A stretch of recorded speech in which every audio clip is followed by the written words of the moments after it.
पैदा होते ही व्यक्ति मृत्यु की ओर ही जाता है, यह स्वाभाविक क्रिया है।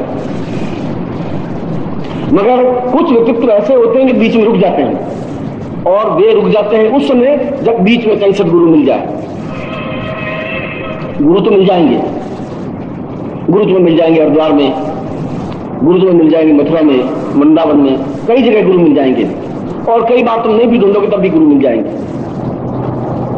मगर सदगुरु नहीं मिल सकता, क्योंकि सदगुरु आत्मा और प्राणों का पूर्ण रूप से संबंध स्थापित करने वाला हो, वह गुरु है। और गुरु खुद स्वार्थी है, गुरु खुद कुछ लेने की इच्छा रखता है, गुरु कुछ पाने की क्रिया करता है, तो वह गुरु तो बन सकता है, उसको हम गुरु कह सकते हैं, मगर वो सदगुरु नहीं हो सकता। सदगुरु तो खुद ही अगर लेने की इच्छा रखेगा तो फिर वो दे भी क्या सकेगा। जब मैं तुमसे कुछ भिक्षा मांगने की कल्पना करूंगा कि तुम मुझे पैर दबाओगे, तुम मेरे पैर धोओगे, तो फिर मैं गुरु बने क्या, क्योंकि इच्छा ही जब मैं खत्म नहीं हुई तो मैं पूर्ण बन नहीं सकता। जब मैं पूर्ण नहीं तो मैं पूर्ण नहीं बना सकता। इसलिए वस्त्रों को या शरीर के चिंतन को या शरीर के ढांचे को देख करके हम गुरु को नहीं पहचान सकते। सदगुरु की पहचान वह है कि जो अत्यंत सरल और सामान्य जीवन व्यतीत करने वाला हो। सामान्य का मतलब है फकीर नहीं। वह अगर मखमली गद्दे पर सुलाए हुआ तो नींद ले सकता है, और यदि दूर से दिन उसको बिल्कुल टाट पर सुला दे तभी उसी मस्ती के साथ नींद ले सकता है। यह उसके जीवन का एक चिंतन है। वहां पर भी वो उतना ही सुखी है, वहां पर भी वो उतना ही सुखी है।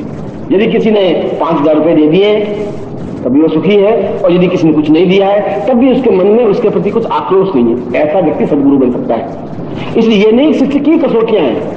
कठोपनिषद कहता है कि शिष्य से भी गुरु बनना बहुत कठिन है, और गुरु स्वयं पूर्ण हो। और पूर्ण की परिभाषा में कठोपनिषद ने कहा है, पूर्णत्वमेव गुरुतम सहिताम सदैवम सवे वर्णम वदता सहितम शरीरम। गुरु को, सदगुरु को पहचानने की 3 क्रियाएं हैं। हम किस तरीके सदगुरु को पहचाने, गुरु और सदगुरु में अंतर कैसे करें। आम शिष्य ऐसा नहीं कर सकता, क्योंकि नकली चीज बहुत ज्यादा चमकती है। अगर सोने को रख दीजिए और पीतल पर सोने का झोल चढ़ाए हुए रख दीजिए, वो ज्यादा चमकेगा।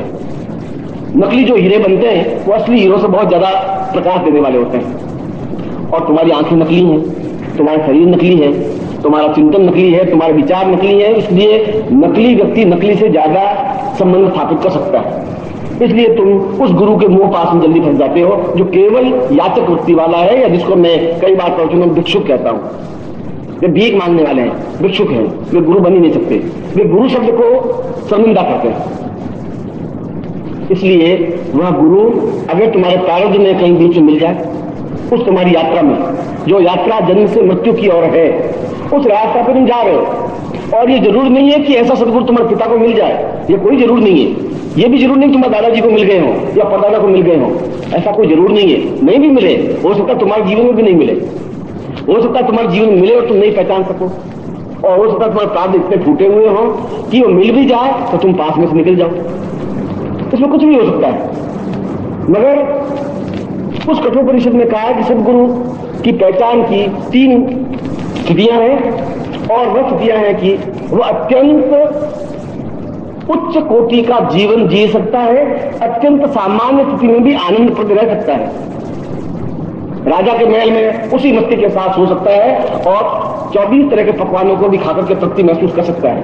मगर ठीक शाम को उस झोंपड़ी में भी उसी आनंद के साथ सो सकता है, और साग रोटी को खाकर के उतनी तृप्ति महसूस कर सकता है। दूसरा, उस गुरु की और सदगुरु की पहचान के बारे में कठोपनिषद स्पष्ट करता है कि जिसके शब्दों में कुछ प्रभाव हो, जिसके सामने शब्द नृत्य करते हो, वह बोले नहीं, शब्द, और शब्द को शक्ति कहा गया है, अभिधा लक्षणा व्यंजना। शब्द अपने आप में शक्ति है, उस शक्ति का वो स्वामी हो, और वे शब्द उसके सामने नृत्य करते हो, जिस शब्द को वो ले पकड़े और व्यक्त करे, उसके लिए शब्दों का न्यूनता नहीं रहती। और जब नृत्य करते हैं तो वो उन शब्दों के माध्यम से अपनी बात को सामने वाले के गले में उतार देता है, हृदय में उतार देता है, प्राणों में उतार देता है, और सामने वाला एकदम सांस रोक करके सुनता ही रहता है। एहसास करता है कि कुछ नवीन चीज मिल रही है, कुछ नवीन चिंतन है, कुछ नवीन व्याख्या है, कुछ ऐसा है जो और कहीं प्राप्त नहीं हो रहा है। जो शब्दों पर पूर्ण रूप से अधिकार रखता हो, ऐसा अधिकार नेता भी रखता है। अब नेता भी बहुत सुंदर भाषण देता है, मगर वह हृदय में नहीं उतरता, वह दिमाग में उतरता। वह कहता है कि मैं 5 साल में ऐसा कर दूंगा। शब्दों का जादूगर तो वह भी है, वो भी 1.5 घंटे भाषण देता है, और भाषण इतना कि सुनते हैं लोग, मगर वे हृदय में नहीं उतरते शब्द, वे दिमाग में उतरते हैं। वो दिमाग सोचता है कि हो सकता है कि ये नल लगा देगा और सड़कें ठीक करवा देगा और ये अब मेरा ये काम है भी करवा देगा। ये सब मस्तिष्क के काम है। जो हृदय में अपने शब्दों को उतार सके ये बहुत कठिन क्रिया है, इसलिए उसके माध्यम से उस गुरु को पहचान सकते हैं। और तीसरा सदगुरु की पहचान यह है कि वह तुम्हारे अत्यंत समीपता तुम अनुभव कर सको। वह हिमालय कोई काम का नहीं है। अगर हिमालय में हम जा नहीं सके, वह हिमालय क्या काम का है? उसके अपेक्षा वो पहाड़ी हमारे लिए ज्यादा वैल्यूबल है, जिस पर हम चढ़ तो सके। वह गंगा क्या काम की जहां हम जा ही नहीं सके। इसलिए वो गुरु जो महीने भर में तुम्हें एक बार झांकी दे और तुम्हें मिले ही नहीं। मां आनंदमयी महीने में एक बार बाहर निकलती थी, 2 मिनट में झांकी देती थी और बंद हो जाती थी। मैं सोचता हूं कि ऐसा तो सदगुरु नहीं हो सकते। नाथद्वारा में श्रीनाथ जी का मंदिर है, पट बंद कर देते हैं, 1 सेकंड झांकी देते हैं, फिर पट बंद कर देते हैं। ऐसे तो भगवान नहीं बन सकते। ये पुजारियों ने भगवान को जबरदस्ती बंद कर दिया है।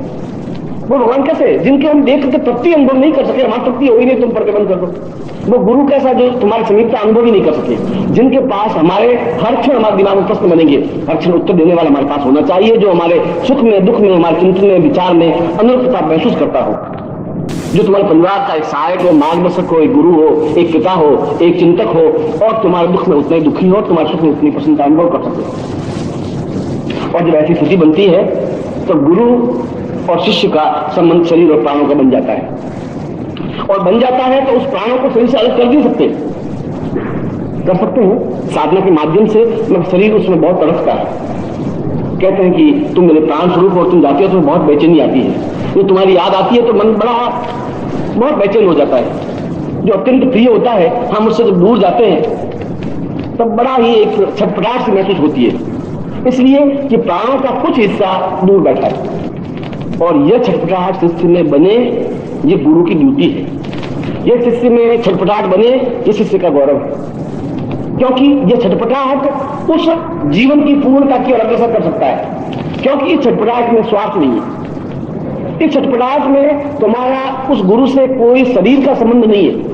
मैं कई बार कह चुका हूं, मैं तुम्हारे कुछ संबंध नहीं तुम्हारा मेरा। मैं तुम्हारा बेटा नहीं हूं, मैं तुम्हारा बाप नहीं हूं, मैंने तुम्हें पैदा किया नहीं शरीर से। मैं तुम्हारा भाई भी नहीं हूं, मैं तुम्हारी बहन भी नहीं हूं, मैं तुम्हारी बहनों भी नहीं हूं, मैं तुम्हारा साला भी नहीं हूं, मैं तुम्हारे परिवार का नहीं हूं, मैं तुम्हारे समाज का नहीं हूं, मैं तुम्हारा संबंधी नहीं हूं, मैं कुछ हूं ही तुम्हारा। शरीर का संबंध तुम्हारा मेरा है ही नहीं। तुम्हारा मेरा प्राणगत संबंध है, आत्मागत संबंध है। इसलिए तुम मुझे अगर देख भी सकोगे तो आत्मा और प्राण से देख सकोगे, शरीर से नहीं देख सकोगे। इस कुर्ते को पहन करके तुम मुझे पहचान भी नहीं सकोगे। और तुम जब तुम्हारे साथ में घूमोगा तो तुम सोचोगे कि गुरु जी बिल्कुल सामान्य भाई है, उन्हें क्या है, तुम नहीं पहचान सकोगे, क्योंकि तुम देख रहे हो कि बस स्थूल दृष्टि से शरीर को। और जिस दिन तुम अपने प्राणों से देख लोगे उस दिन तुम्हें छटपटाहट पैदा होगी। उस दिन मैं 2 घंटे नहीं आऊंगा तो तुम व्याकुल से अनुभव करोगे, गुरु जी आज आए नहीं, गुरु जी को देखा नहीं। सुबह के बाद 2 घंटे हो गए, गुरु जी को देखा नहीं। एक व्याकुलता, एक आतुरता, एक बेचैनी, एक छटपटाहट पैदा हो, यह शिष्य का सबसे बड़ा गौरव है। ये शिष्य की सबसे बड़ी उपलब्धि है, ये शिष्य की सबसे बड़ी पूंजी अगर शिष्य है तो। और ऐसी स्थिति में शिष्य गुरु के बिना रह नहीं सकता, और गुरु भी शिष्य के बिना रह नहीं सकता, क्योंकि वह गुरु है, पिता नहीं है, वो भाई नहीं है, कोई संबंधी नहीं है, वह गुरु है। और गुरु का पहला और अंतिम कर्तव्य शिष्य को अपने में पूर्णता देने की क्रिया है। अगर ऐसा नहीं करता तो भिक्षुक है, फिर तो वह तुम्हारी भीख पर, तुम्हारे 5 रुपए पर अपने जीवन यापन करने वाला है। वह तुम हो सकता है कि उसने 5 लाख रुपए इकट्ठे कर लिए हो, धोखे से, छल से, कपट से अपने शिष्यों को मूर्ख बना करके ऐसा कर सकते हैं और करते हैं। मंदिर बना देते हैं, एक बहुत अपना आश्रम बना देते हैं और ऐसा करते हैं। और मैं भी ऐसा कर सकता था, मैं इससे ज्यादा अच्छा आश्रम बना सकता था, मुझे इतनी क्षमता थी। शायद उन गुरुओं से, उनके 1000 गुरुओं को मिला करके जो पिंड बनाया जाए, मैं उससे ज्यादा समर्थ और सक्षम था भी, हूं भी, रहूंगा भी। मगर मैं इस प्रकार के ढकोसलेबाजी में विश्वास नहीं करता कि मेरे पीछे 5000 अनुयायी बने, ये चिंतन मेरा नहीं है। मेरे पीछे 10 भी बने, और 10 भी नहीं, मैं 5 भी बना सकूं, तभी मेरे जीवन की पूर्ण सार्थकता बन सकेगी। क्योंकि पूरे लंबे चौड़े आकाश और फलक में एक ही सूर्य है जो पूरे संसार को प्रकाशित कर सकता है, और 1000 तारे मिलकर के भी उस सूर्य की बराबरी नहीं कर सकते। अगर मैं एक भी सूर्य बना सका तो मैं सोचता हूं कि उन 1000 तारों से ज्यादा श्रेष्ठ करे। वो 1000 तारे क्या काम आएंगे?